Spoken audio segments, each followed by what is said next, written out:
Hello, everybody, and welcome back to the Raptors Nation podcast. I am your host, Sean Davis, joined by, as always, Luca Rosano. Before we get started, guys, a quick reminder: please do subscribe right here to the Raptors Nation YouTube channel. Ring that post notification bell as well. Go check out the Raptors Nation podcast on Spotify, Apple Podcasts, wherever it is you listen to your podcast. Give us a 5-star rating and reviews. The easiest way to help out the pod.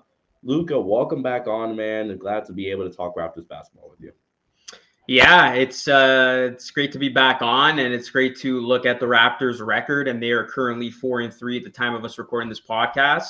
They'll be taking on the San Antonio Spurs next, who have been a pleasant surprise of their own. But we talked so much about the Raptors' start to the season, the gauntlet that was to come, taking on 7 playoff caliber teams, and the Raptors getting it done, going through these teams. I mean, you can make a case that they could, have 5 wins if you go back to that Brooklyn game of the second game of the season. I would love to have that one back, but all in all, Sean, I'm feeling very confident. I'm feeling very good about the start to the season thus far. I mean, the Raptors were able to beat the Cavaliers, that same Cavs team at the time of this recording, 5-1, just behind the Bucks in the Eastern Conference. They lost against the Nets, like I said, was disappointing considering what's going on in Brooklyn right now. Were able to, or they lost against the Heat once again, but then were able to come back with 2 solid wins against the Heat, the Sixers. They lost against the Sixers without Joel Embiid, which was a disappointing loss, and then they just throttled the Hawks in the most impressive win of the season. They beat the Hawks, and I mean beat them by 30 points. So in hindsight, I'm taking this 4-3 start. Like I said, I would love to have the Brooklyn game back and also the Sixers game as well. But I mean, Maxey played his behind off, so I guess you got to give the Sixers that win. But yeah, I'll take 4 wins after the 7-game stretch. Yeah, absolutely. And whenever you have a gauntlet like this, man, you want to try to just find wins where you can. And this team, I feel a little bit better than I initially felt about this Raptors team, Luca, heading into the season. We're gonna dive into it all, but let's talk about it. So, what was like the? It was there anything, Luca, throughout the first 7 games that you were wanting to see that you were expecting or you were looking for heading into the season that just what hasn't been there yet so far? If there I'm gonna hasn't been, say that's good too. Yeah, I'm going to state something that's, I guess, the obvious, but it's something that I was closely monitoring going into the season. That is the play of Pascal Siakam. We saw how well Siakam played to close out last season, going into the postseason. He made those remarks before the season, which we talked about on the show, about how he wants to be a top 5 player. And I said coming in, Siakam needed to play like an all-star caliber MVP caliber player for the Raptors to really stand out in a crowded Eastern Conference.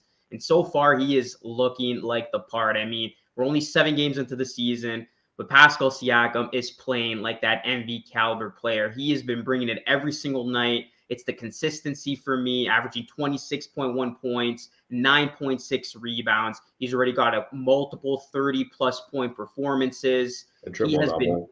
a triple double. He's been doing it all. He's been getting to the line, which is great to see. He made 13 to 16 free throws in that win against the Hawks. And that was the one thing that I wanted to see him do more of, and that is actually hit free throws. And it's great to see him coming into his own with that. So Siakam's really thriving in this new season, and really as being the guy on this team. And you could just tell his confidence is growing every single game. He's not getting off the slow starts. The game starts, Siakam's in a groove, and it's just carrying throughout. And it's just resonating with the other guys on this team.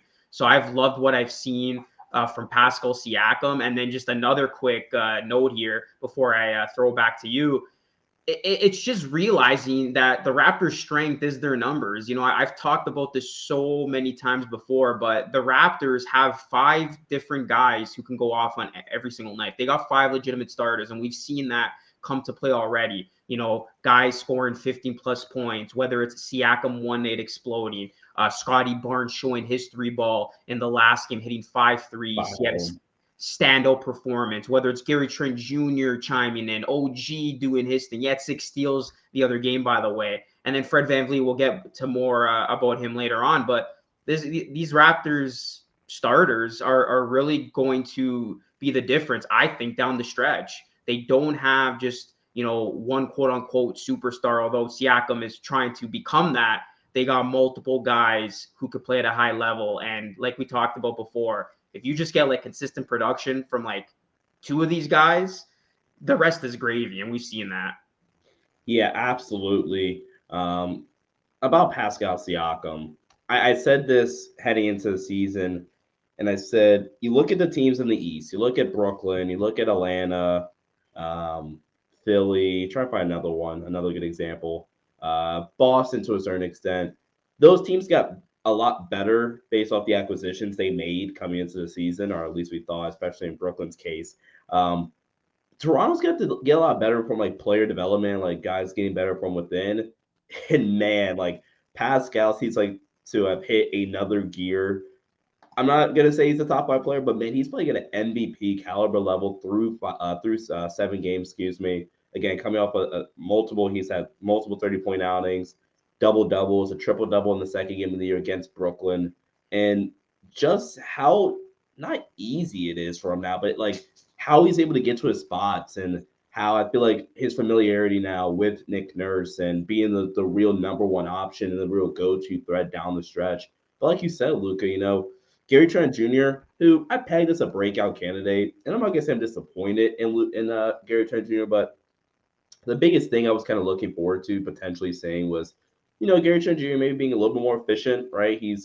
And so far he's been the same Gary Trent Jr., which I mean, if this is who he is for his entire career, then I mean, obviously live with it. But personally, I was kind of hoping that we get another tick up. He's still only 23, so I mean, it's only still 7 games into the year, but he's shooting a little bit under 44% from the field. 3-point efficiency is great. He's under 39%, but personally, from the field, I was hoping we get a little bit more efficient play out of him. But he's averaging 19.4 points a game, double figures every single game of the year. And then guys like OG Anunoby, who, I mean, I don't know how somebody can like not have him an all NBA defensive player right now. Especially when the season is over, assuming he keeps his pace up or at least something near this pace, because this is incredible. And yeah, I personally feel a lot better about this team right now through 7 than I did heading into the season, Luca, which I guess is a good thing, but I think a large part of that is the play of a guy like a Pascal Siakam. Oh, same with me. And I mean, you're looking at the teams that they beat. You're looking at the gauntlet in which they just went through. These are very good teams. Now, obviously, teams like Brooklyn and Miami, their records right now aren't the greatest. But by the end of the season, these teams are still, in my opinion, going to be teams that are going to be battling hard. And we talked about this Hawks team at length. And I actually got to give you a bit of a shout out here because you said it from day one that you're not a fan of this Hawks team. And who knows, maybe this Hawks team can turn it around and end up being a legitimate title contender by the end of the season. But like the Raptors literally throttled a very hot Hawks team that came into this one feeling good about themselves, playing in some 5-1, right? yeah, and the Raptors literally did that to them, where this was a no doubt about it, no doubt about it. They win, and that's it. They just took care of their business, and they literally put DeJounte Murray and Trae Young in hell. I mean, we talk about OG Anunoby, all defensive player, all defensive team. I mean, he literally just had a masterful performance defensively. How about Scottie Barnes taking over for Fred VanVleet, which actually I want to get your thoughts on. Not only doing a magnificent job with the point guard duties, getting his teammates involved, able to find his offense, a career high 5 3-pointers made, and then also having the tough task of guarding Trae Young, who, by the way, Trae Young going into that Raptors game was averaging ridiculous numbers over his last 3. He comes into this one, struggles. I think he shot something like 3 of 13 from the field. He had 10 turnovers, and Scottie Barnes literally just had an amazing standout game at that point guard position. Because I think if there's one thing that we can agree on, and maybe you'll disagree here, I'm not going to call it a negative, but I guess something that you didn't really expect is the inefficient and poor play of Fred VanVleet. Last game against the Sixers, Fred VanVleet had his worst game as a pro. He was something like 0 of 11 from the field, only had 1 point courtesy of the free throw line. Fred has looked off this season from an overall perspective. He sat out the game against the Hawks with some lower back tightness, and then Scottie Barnes taking over the point guard duties, and he looks great to the point where fans are saying, damn, we got to see Scottie run more of the point. Yeah, not even, and that's kind of been my point, pun intended. But like coming into the season, I was like, okay, how do you fix the Raptors offense, which has been a lot better? One of the biggest things they said was give the ball to Scottie Barnes. And you see it, the playmaking ability and the ability to also just go put the ball in the basket, too. I think Fred will get out of the slump or out of the poor scoring performances that he's had. His season high is 24 points, but that was on 6 of 16 shooting. He did get to the line at a nice rate, but, he's only shooting 35% from the field this season. He's not getting to the line efficiently. Now, he's doing a great job distributing. Like, he has 4 games over 8 assists. 8 assists or more. He's had a 10 assist game this year. But from the scoring standpoint, I think he'll get out of this slump. But yeah, I mean, yes, the more Scottie Barnes as the primary ball handler, please. Yes, yes, more of it. Give me all of it. And I think that's actually a good point about Van Vliet. I've also noticed that about him this season. He's been more of a distributor versus trying to chuck up shots. And I know, like Yeah. you said, some of those stat lines, he has had very poor games from the field, but I like how he is trying to find his teammates because the old Freddie would be in a slump and he would just keep chucking up shots. So I got to give him some credit. We've seen in a couple of games this season thus far that he will revert to the hot hand. He will try to find guys like Siakam, Gary Trent Jr., as opposed to just trying to make something happen himself. And I think that's a very big component that we've seen from Fred VanVleet, him being more of a point guard first and not a shooting guard. And yeah, I mean, going back to your point about Scottie Barnes, I would love to put the ball in Scottie Barnes' hands more, even when VanVleet is back healthy and playing the point, because Scottie Barnes just looks so comfortable with it. There was one three in particular, man. He just completely diced up the defender. I forgot who was guarding him, but then Yeah, I know what you're hits talking the about. three right after, then comes back, hits a pull up three, he hit 3 straight 3 pointers at one point in the first quarter. Like he was just Yeah. cooking. And even when he had the ball in the fast break, it was like, a go, go, go type of offense. Like he wasn't looking to slow it down. Like he was just pushing it, like high tempo, fast pace. And it really created a lot of offense for the Raptors.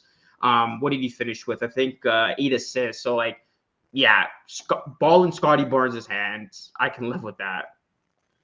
Really, really quick. I do want to add something on to your point about Fred Van Vliet's and his shooting. This is the lowest shot attempts he's put up per game since the title season, where he put up 9.4 attempts per game. Every year since 14.3, 16.7, 16.9. Right now he's at 11.3. Again, the lowest since the title season, the championship season for the Raptors in 18-19. So lowest mark in 5 years, lowest mark since he's been a consistent starter.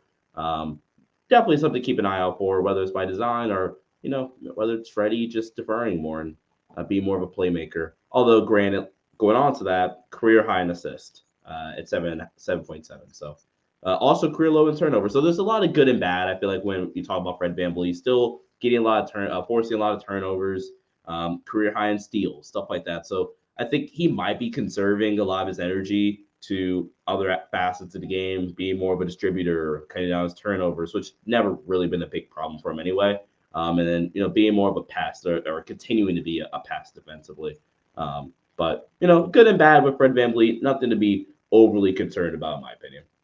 No, and I love how your numbers just backed up everything we just said about him taking a different approach this season. And I really think it's that because, like, even going to the defensive end, he's done a great job with, his defense overall this season. He's been, creating turnovers. And there was really just that one game against Philly that he literally looked like a shell of himself. But overall, Fred just has this, it seems like more of a point guard vibe to him, and I can live with that. The thing is, like, people are going to say, "Oh, the Raptors are better without Fred VanVleet." That's completely false. I mean, Fred VanVleet, when he's 100%, when he's out there, the Raptors are a much better team, and we saw that in that series against the Sixers when the Raptors fell short. If Fred's out there, he's healthy. I like him being a distributor first, but we know he's not going to be in that funk for much longer. We know shooters shoot, they get out of it. Once that three ball starts to fall, I just look at it as another layer of danger that this Raptors team can offer the opposition. I mean, that's going to be crazy when you got Siakam playing at an all-time high level. Scottie keeps on getting better and growing with confidence. And then Van Vliet not only making things happen, but now he can hit that three along with some of the other things we named. I think the Raptors are only going to get better. And I think like it's a big takeaway that they got through the first 7 games of the season with a pretty great showing, because things are going to get hopefully a bit easier for them. And I think we're going to start to see in the month of November, Sean, which is going to segue us into their upcoming schedule, that I could see this team go on a bit of a run. And what I mean by that is, trickle a couple games over 500, really start to get into the momentum and rhythm of things. And we saw something similar at the start of beginning of this year, which was last season, when they went on that run, which brought them from like borderline playing team into a top 5 team in the East. Yeah, absolutely. Now, before we get into the month of November, I do want to add one final thing, and I'm done talking about Fred VanVleet for a little while on the show. Defensively, this team is a lot better with Fred VanVleet on the floor. They allow 6.9 less points per possession when Fred VanVleet is on the floor, and they force 3.6% more turnovers when Fred VanVleet is on the floor. So, again, good and bad to take away when you talk about Fred VanVleet. But yes, let's dive into the month of November. They go through a gauntlet of October, start of the season, first 7 games that we've documented on end on this podcast. Let's talk about the month of November that kicks off tomorrow night or tonight rather, at the time of this recording being posted, against the San Antonio Spurs. Luca, first off, first impressions on the Spurs matchup, and then the rest of November as we get into that. Well, I think the Spurs and the Jazz haven't gotten the memo about tanking. I mean, they have been 2 pleasant surprises, but I think that says a lot about how well coached they are. I mean, teams can have such a poor product on paper, and then they go out there, and once the game begins, like it's hard for them to just surrender and not play hard. And we are seeing that with teams like I said, the Spurs and the Jazz. So I don't think this is going to be an easy game. I think the Raptors definitely can't look ahead here. They've had success in San Antonio as of late, but this is a Spurs team that's been playing incredibly hard. But I do think the Raptors can take care of business there, especially since they're following up a very, very great performance against the Hawks. Then just looking ahead here against the Mavs, that'll be a tricky game. I don't have the Raptors winning that one. Then they take on the Bulls at home on Sunday. Another favorable matchup. Bulls don't scare me. I think the Raptors could take care of business, honestly, in that home and home against Chicago. Even if they split that, I'd be happy. And then it gets favorable for the Raptors. This is when they can make that run that I was talking about getting a couple games over 500. You got Rockets, who are one of the worst teams right now. Thunder, they've won actually, I think the last 3, and Shea's been looking good, but still a very winnable game. The Pacers, not scaring anybody. So that's 3 games you should win. The Pistons have been disappointing. I mean, I called them one of my surprise teams this season, and making it to the play-in, they could still do that. But so far, they have not played well. That could actually, I was going to say that's another W, but then I remember Dwayne Casey has the Raptors number. So that's probably an L.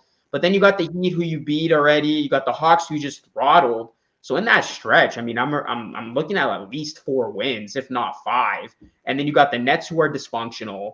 The Mavs again, but you have them at home this time, so that could be a win. And then the Cavaliers, that's probably going to be the toughest game of the month in hindsight. And then the Pelicans. So sorry, the Raptors are actually going to have, in my opinion, their 2 toughest games at the end of the month when they got to go Cavs and Pelicans. But overall, I mean, going through those matchups, there's a lot of W's to be had. Yeah. Really quickly, preparing for the Spurs. So the Spurs, obviously, they are number 1 in assists. They have over 30 assists per game, which is freaking insane for an NBA team to have over 30 assists per game. They're also one of the better three-point shooting teams in the NBA, coming in ranking 6th in three-point percentage. They're not shooting a ton of them. Like, they are, in terms of attempts, they rank. Where are they? Crap. See, I lost them. I blame you, Luca. I back you up there. I have no idea. In attempts, they rank 8th, so they actually are shooting a decent amount. But yeah, they a really good three-point shooting team. Shout out to Keldon Johnson and Devin Vassell, 2 guys that, especially Keldon Johnson, I thought could be breakout candidates. Keldon Johnson averaging 24 points per game, 5 rebounds, 4 assists roughly. Having a really, really good year. Although he is listed as questionable due to calf tightness, so that might be a guy that does not play tomorrow night, or tonight, I keep saying tomorrow, against the Spurs. But Luca, San Antonio, go get this win. And like you said, man, like this month could be let's just stack up a lot of wins. And then, because the month of December is going to get a little tough for you again. You got Brooklyn, I believe, Brooklyn, Boston, the Lakers. Hopefully that's a tough game. From, meaning Lakers are playing well. Brooklyn again, Golden State at some point, Philly, Cleveland, the Clippers, Memphis, Phoenix. Like, it's going to get tough again. So you got to take these games against lesser opponents very not taking them lightly and go play them like you're playing in a game 7 basically. And I mean that's what the Raptors looked like against the Hawks. Like, it was game 7 on your home court and you were not losing. That's what the Raptors played like the other night. And that's what I want to see, because the Raptors bring their ammo when they go against the top dogs. But I've seen something with this team where when they take on opponents that they're supposed to beat handedly, they make it difficult. And that comes to mind in a few occasions last season when they should have beaten teams like the Pistons. So I want to see if the Raptors are going to bring that same intensity when they do take on teams like the Pistons again, the Pacers, the Thunder, because those are, and they lost to the Thunder actually last season. Now that I think about it, those are games you can't take lightly, and those are games that you have to take advantage of. And I like how you even looked ahead to December, because if you fool around and mess up and you don't take those games seriously, and all of a sudden you drop those games, well, it's only going to get more difficult to end the year. So Raptors definitely got to take care of business. And I did want to mention one other thing about this team, and I guess this stems into like where this team not can improve, but can see more production from, and it's their bench. So I do want to point out that Otto Porter Jr. will be away due to personal reasons for an extended period of time. So that might not seem like it's big, but it actually is, because I think Otto Porter Jr. would, make a big difference on this team, especially with a 3-point shot. I know the Raptors have been a tad bit better shooting the 3, but they could definitely get better in that. A lot better than the preseason. Let's just say a lot better than the preseason. Exactly. Chris Boucher has actually been really satisfying in terms of his production since coming back, so I'm okay with that. Precious, again, it just comes down to the consistency. I want to see more from him, especially since I dubbed him as my most improved player, but I will give him all of his flowers for that 20 rebound game he had against the Heat. That was definitely his best game of the season. So I want to see more from Precious.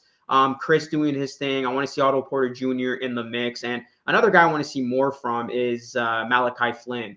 We talked about this a lot, about this being his last chance, if you will, of proving his worth to the Raptors. And with Fred VanVleet dealing with this back tightness, I don't want to see Fred lock 38 minutes. I mean, that's what his usage is. If you could get that number down a bit, rest Fred, that would be huge. And in order for you to do that, you're going to have to rely on Delano Banton or Malachi Flynn. And really, nobody has really run away with that backup point guard duty role. It's just been a matter of who's been better on that night. So I really want to see one of those guys take it upon themselves to really take that onus. And I'm looking at Malachi Flynn in particular.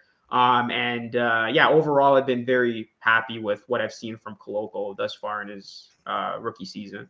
Yeah, I was just about to bring that up. So thanks for reading my mind. Christian Koloko, really gaining the trust of Nick Nurse early on, starting in a couple of games and playing decent rotation minutes, especially with some of the injuries they are dealing with. Luca, what have been your big takeaways from Christian Koloko logging a season high 21 minutes last night against the Atlanta Hawks, finishing with 9 points, 5 rebounds, and 3 blocks? What have been your thoughts on him so far? Because I think I've been overall rather impressed by his performances.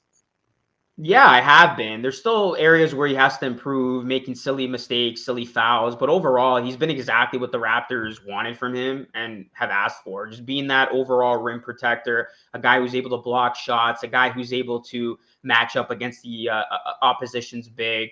And Koloko's been reliable. I think that's the most important thing here with, him coming in, playing some key rotation minutes. Starting yesterday's game with Fred VanVleet being a late game scratch. He's a guy that has gained the trust of Nick Nurse, and you can see that. He's a very smart player, and if he just limits his mistakes, I think he's going to continue to get a whole lot more playing time. And I think he's just done what he's been asked to do. He's not trying to do too much out there. He knows his role, and he's been making the most out of his early season opportunities. Yeah, absolutely. Another draft hit. I liked Koloko coming out. Again, I was pushing more for a guard coming out. I'm not gonna lie for the Raptors that with their second round pick, but so far this has been a hit, and I'm really excited to see how he plays and develops in this Raptors developmental system. Luca, my man, before we wrap things up, any closing thoughts or takeaways from these first 7 games that we haven't talked about yet? Ooh, that we haven't talked about yet. Really, just yeah, like I'm gonna just go back to kind of what we talked about going into the season about how this team would fare in those first 7 games. I've been thoroughly impressed. There's obviously been some stretches where you're shaking your head and saying we can be a lot better than what we showed. But overall, I think the Raptors have fought hard every single game, which is what you want to see. And this is a team that's going to be a tough out. It doesn't matter who they play against. They're not going to just roll over and give the other team a win. This is going to be a team that puts their best product on the court and puts their best effort out there. And yeah, I'm just loving what I've seen again from Siakam, who seems like is hitting another level. How much more can we get from him? How much better can he get? And is that going to linger into the playoffs? I know I'm looking way ahead here, but ultimately that's going to determine to me if Siakam has turned the corner of becoming a superstar player or not, is in the playoffs. And that's the thing. Like, he could play amazingly this season, but I think superstars are determined in the playoffs. That's just my own ideology that I have. So I'll save that for then. But that's kind of one storyline I'm going to be following along. And just, yeah, the continued progression of Scottie Barnes. Like, every time I see Scottie play, he's doing something that just continues to add to his aura. Not known for being a 3-point shooter. It was 6 of 12 going into the game the other night, and then he hits 5 threes. So it's like, where did that come from? It's just been great to watch him. It's been a pleasant surprise, and OG as well. I want to see OG really, uh, try to become like more of a reliable offensive option for this team. Yeah, because we know his defense has been killer. Like, yeah, he's definitely playing all defensive team worthy basketball right now. It's been great to see. yeah. I'm actually gonna go along with the point you were making about the playoffs because I had a thought in my head about the playoffs. So you're not thinking too far ahead. I know it's November just started, but it's never too early. Um, I'm sitting here thinking, Luke, and I'm like, I don't think there's a team that is a bad matchup for the Raptors. I think the Raptors are bad matchups for other teams, which is a very good spot to be in. Like, you Yeah. stay here, I'm like, Boston maybe if they get healthy, but I still like how the Raptors match up with them. I think that's in terms of matchups and who makes who uncomfortable. I think that's a fine matchup. Boston's probably the better team as of right now, but like Miami doesn't have enough size as of right now. And the Raptors have all the length. Who else would be in contention? Brooklyn, I don't trust. They're an afterthought. No. Philly in a 7 game playoff series, I don't trust. I don't No. trust Doc. And I feel like we saw that a little bit last year. Like Fred doesn't get hurt, Scottie doesn't Yeah. get hurt. They win. Some things don't happen. Philly. I think it's Boston and Milwaukee. Milwaukee, really. Like, I know Yeah, we're really looking ahead here, overreaction, but yeah, only 2 teams scare me in a best of 7 series as of right now, and it'd be the Celtics and the Bucks. yeah. And again, like I trust Miami a lot, and I like Miami a lot. I know they're well coached, but they just don't have size right now. And Yeah. I worry about that offense because in a 7 game playoff series where things tie up defensively, as of right now, unless Jimmy Butler's averaging 40, where's your offense coming from? So What about Cleveland? Because I know Cavs fans are going to say, "Oh, Darius ooh, Garland didn't play in the second half of that game," and it was a really tight game. I I think forgot I slept on Cleveland because I had them as a 7 seed. I'm regretting that. I games think left on Cleveland's going to Cleveland. be really good this season. Yeah, you slept on Cleveland a little bit, but Cleveland's another one. I wouldn't say I worry about them. I felt this way coming into the season. I feel like the Cleveland and the Raptors are on the same playing field from the Yeah. standpoint there. You don't want to face them in the playoffs, and if you don't bring your A game, they could come out of the East. So like right now for me, I think it's Boston, Milwaukee is the favorites, and then it's Toronto, Cleveland. Like maybe throw in Miami. Like you don't want to play these guys. They're hard out. I guess you could throw Philly in there hard Yeah. out. You don't want to play them. And if you don't bring your A game, they're going to beat you and they're going to come out of the East. I feel like that's how the East hierarchy goes right now. Yeah, I actually agree with that. I agree with that hierarchy. I'm not big on the Hawks, like we talked at length about. And then I guess just the wild card. I have a soft. You know what it is? I have a soft spot for the Nets. I feel like you have a soft spot for the Heat Let it because go. Let I it don't think go. they're going to be good this season. I mean, they'll be good, but I have them in the play-in. But yeah, it still kind of pisses me off that the Raptors did lose to the Nets. And you know what's crazy? That was Siakam's best game. He had a triple double, and the Nets still come out. 37. Yeah. I don't Let, know. let, let it go, bro. Let it go. Let it go. Go find another team to sweetheart crush over. Let go of Brooklyn.